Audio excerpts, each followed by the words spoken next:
this video, we will be making this custom sculpted dragon mask. Using inexpensive materials, you can create a mask that is fierce and one of a kind.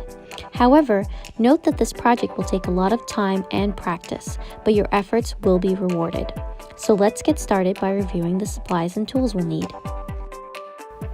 Dragon templates, trace paper, pencil, pen, chipboard, craft knife and cutting mat, duct tape, ribbon, scissors, toothpicks, model magic, pottery tools, paint, paintbrushes, paper towels, a party horn, double-sided tape, and fabric.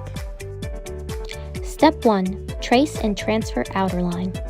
Start by tracing the outer line of the top template and transferring it to the chipboard by flipping the trace and going over it in pen. You can find a copy of this dragon template on my website on the wingsofbutterflies.com under the October Project of the Month post. Check the description of this video for a link. Step 2. Cut. Take your craft knife and cut the outline out. Be patient because the chipboard we are using is thick and will require several cuts to get through all the layers. You may be tempted to use thinner chipboard, but remember that if it's too thin, it won't be able to support the model magic clay. Just take your time and take breaks between cutting if needed. Step 3. Trace and transfer inner lines. With the outer portion complete, now trace and transfer the inner lines. Be careful not to shift the trace paper out of place while transferring. It can be helpful to draw guides to make sure the lines are always matching up in the same place. Step 4. Cut and score. When cutting the inner lines, remember that the solid lines on the template should be cut all the way through, whereas dashed lines should only be scored, i.e. cut partially through, and that dotted lines mean that they'll be scored on the back side. I recommend counting how many strokes it takes to do a full cut and then doing half as many for a score. Repeat steps for bottom template. Repeat the tracing, transferring, cutting, and scoring for the bottom template that has the snout, teeth, and horns of your dragon. Remember to change your blade tips out when they become dull. You'll be able to tell because your cuts will begin to snag or be less deep even if you're applying the same amount of pressure. The teeth will be particularly time-consuming.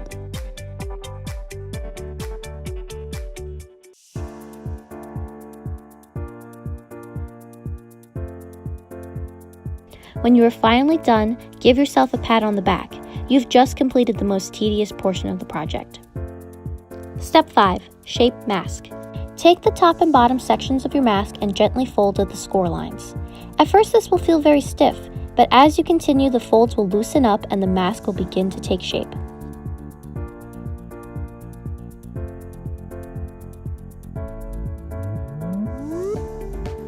Next, rip small strips of duct tape and tape together the very top sections of the mask. Start at the center and work your way outwards to ensure that both sides stay symmetrical. This process will result in making your mask have a curved top to match the curve of your forehead.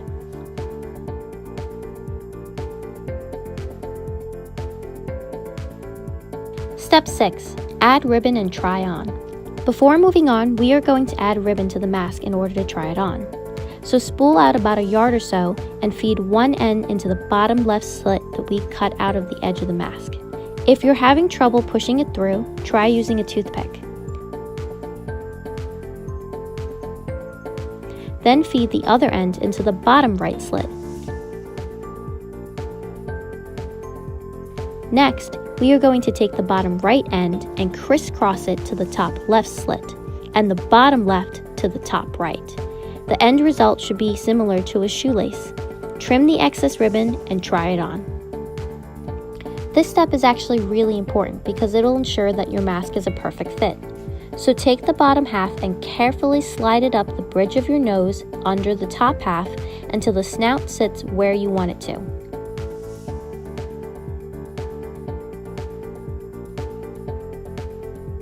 Remember its position and remove from your face. Step 7. Tape up. Put the mask back on the table and tape the snout into place. Connect the sides by adding even more tape. I recommend ripping thin strips so that everything lines up exactly how you want it to. You may need to fill in some gaps. Don't worry about it looking sloppy because it'll all be covered up. Tape the horns into place as well. You can use the score lines as a guide to make them symmetrical. Then try the mask on one more time. Step 8. Add Model Magic and Sculpt. Add a base layer of Model Magic modeling compound to every part of the front of your mask except the teeth and horns. I like using Model Magic because it air dries, doesn't make a mess, and is incredibly light. Regular clay would be way too heavy for this project. You should also tie the mask tight so that you can shape the features as they will be when you're wearing the mask. I like to make ridges by pinching the Model Magic between my fingers. I also want to give my dragon big eyelids and nostrils.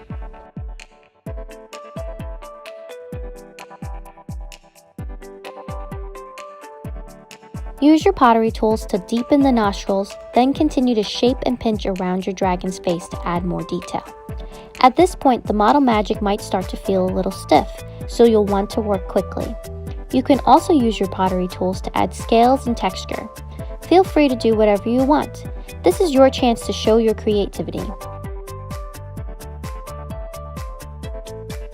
When you're satisfied, move on to the horns and teeth. I switched over to a white color, but you can use whatever color you want.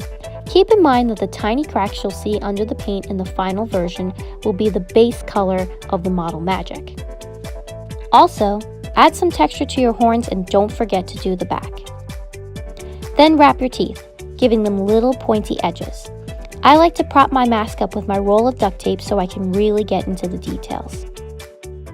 To keep the teeth from sticking out forward too much, put an additional layer of Model Magic into the crease where the teeth bend. Once you're finally done, retie your mask if it's gotten loose and let it air dry overnight. Step 9. Paint. Finally, we will paint our dragon using some acrylic paint. I like to start off with a base coat of a solid color. This one is going to be a classic green, but you can use whatever color scheme you want.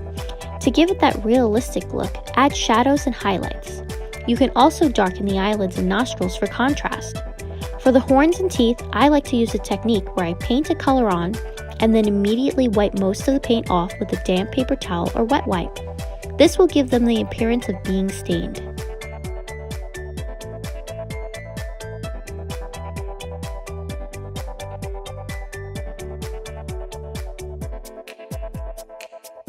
Bonus step, fire blower. Try adding some fire to your mask with a party horn. Uncoil the horn and wrap it with some fabric using double-sided stick tape. It will be a little bit tricky since the horn will want to recoil itself, but with some finessing, it'll work. Trim the excess fabric and the cardboard. And that's how you make a dragon mask. It's a long process, but the end result will be a work of art that you can wear or display. And remember, it's all about practice. In making this project, I went through several mock-ups and practice rounds. So if you don't get it right the first time, don't worry, because neither did I. If you have an Instagram or Twitter, please send me pics of your creations. I'd love to see your work.